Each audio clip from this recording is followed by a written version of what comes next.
Good morning, dear students of class 8. Welcome to the English online learning class. Today we are going to do part 2 of the lesson Summit Within, which is lesson 5 of your honeydew. So let us quickly recapitulate the first part of the lesson. The Summit Within is a lesson written by Major H.P.S. Ahluwalia. And Major H.P.S. Ahluwalia, he was a member of the first successful Indian expedition to Mount Everest in the year 1965. Now, in this lesson, he is telling how he felt when he was standing in the highest peak of the world, that is Mount Everest. And he is not telling in the story only how he climbed the summit, Mount Everest, but also he is telling us the most difficult task is the climbing of summit within, the peak which is inside you. Now, as he was standing on the summit of Everest, he looked at the world down, the panorama, that is the view of a wide area. Standing on the top of Everest, he could see the world below, wide view of the world below. Now there were many feelings that were coming inside. He was full of emotions, full of feelings. And one of the most strong feelings was humility, humbleness. He was not full of pride, but he felt very humble. He felt full of humility. The physical in me seemed to say, thank God it's all over. Because it requires great strength to climb a mountain peak. And he has climbed Mount Everest.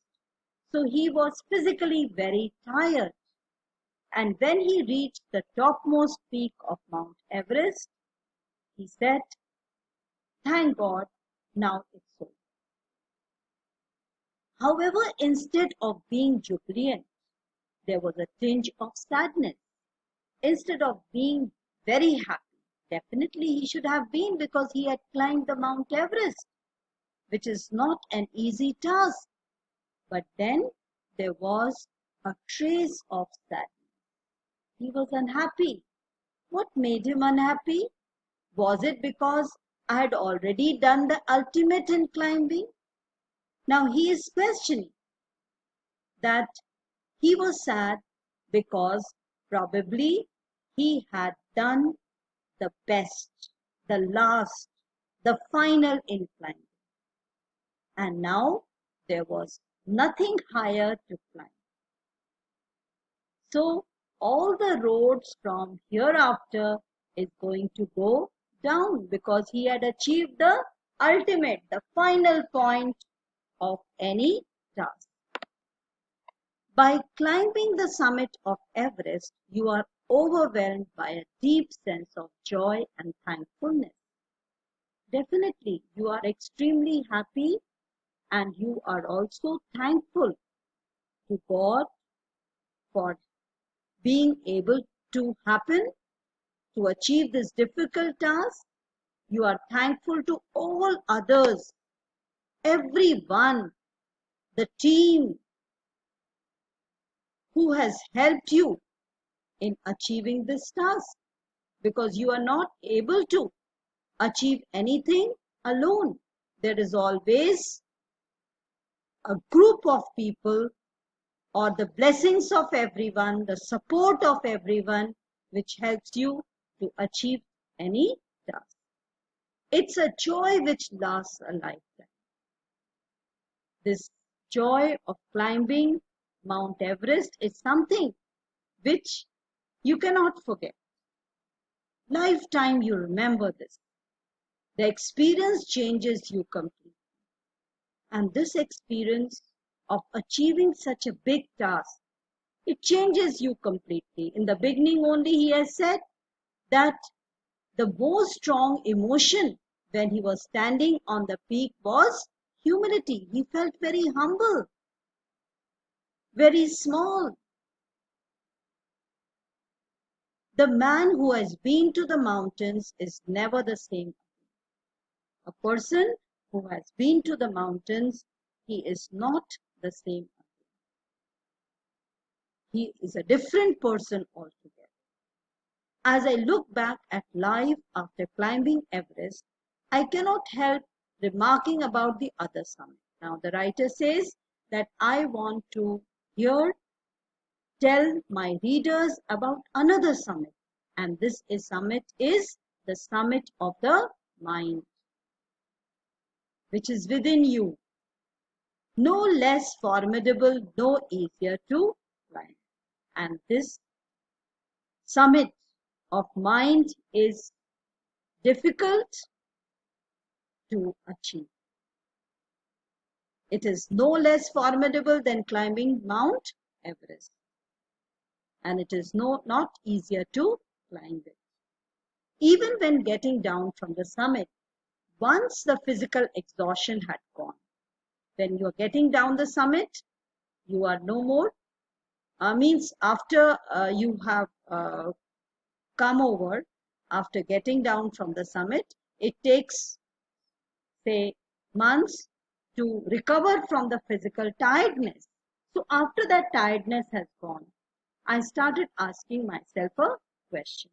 And this question was, why I climbed Everest. Now, why did climbing Everest take such a hold on me? Now today, climbing Everest has become a thing of past because I have already achieved it. Then I was thinking that as days will pass by, my memories of climbing Mount Everest are going to fade away.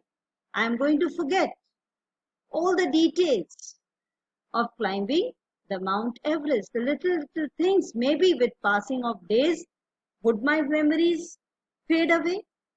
All these thoughts made me question why people climb mountains. Now the answer that he got was people climb mountains because it is there to be climbed and it presents lot of challenges and man likes to take up challenges. And climbing a peak means you should have endurance, persistence and willpower. These are the points. You should be able to stick on. You should be able to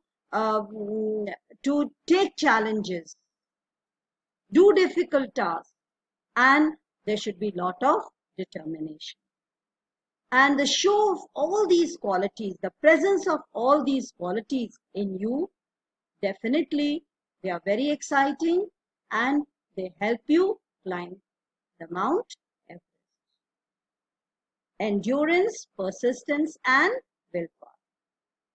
Then there is one more personal thing which I have. The writer says that I am always attracted to mountains because I think mountains are nature at its best. They are beautiful and at the same time very grand. They put lot of challenges. And I also believe, like many others, mountains are a way of communion with the God.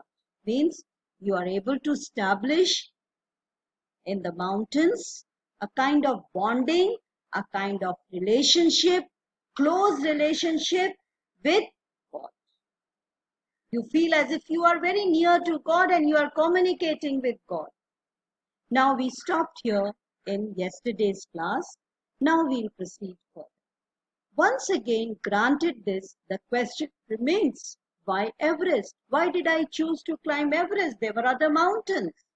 Because it is the highest, the mightiest, and has defied many previous attempts. Means many climbers, they have tried to climb Mount Everest, but they were not able to. And they are the highest and the mightiest. It takes the last ounce of energy. Means it requires lot of physical strength. It takes away when you are climbing the mountain, Mount Everest, the last ounce of your energy is taken away. It's a brutal struggle with rock and ice. When you are climbing the mountain, the Mount Everest, it is a kind of very strong struggle with rock and ice. You are climbing on rock and ice. Once taken up, it cannot be given halfway, even once life is at stake. So once you've decided to climb, you cannot just return halfway, even when your life is in danger. You cannot give up because there are others who are climbing with you. You just cannot return. The passage back is as difficult as the passage onward. He says that going up is difficult, but at the same time, if you decide to go down, it is also difficult. And then when the summit is climbed, there is exhilaration, the joy of having done something, the sense of a battle fought and won. And if you are able to climb, when you climb Mount Everest, there is a feeling of joy. And you feel as if you have done something. It is like you have fought a battle and won it. There is a feeling of victory and happiness. You feel as if you have achieved something, you have won, and you are extremely happy. Glimpsing a peak in the distance. Now, when you are climbing, when you are on way to the climb, you look at the peak, the highest peak of the mountain in the distance. I get transported to another world. I feel as if I'm in a different world. I experience a change within myself. I feel there is a change in myself, which can only be called mystical, very magical, very spiritual experience. By its beauty, aloofness, might, ruggedness, and difficulties encountered on the way, the peak draws me to it. So definitely it presents a very beautiful view, and at the same time you are all alone. Aloofness, there is no crowd. You are all alone. You feel as if you are all alone. Might, it requires lot of strength and lot of challenges, lot of roughness which you face on the way, which you encounter on the way. The peak draws me to it. The peak of Mount Everest, it is as if it is calling me to take up the challenge, to climb as Everest did. It's a challenge that is difficult to resist. So this kind of challenge is difficult to control. And I accepted the challenge of climbing the peak. We'll stop here and we are going to take up part 3 of the lesson tomorrow. In the meantime, you are going to watch the video, write down the points in your notebooks, and if you have any problem, you can post your problems in the WhatsApp group. Thank you. Take care. Have a nice day.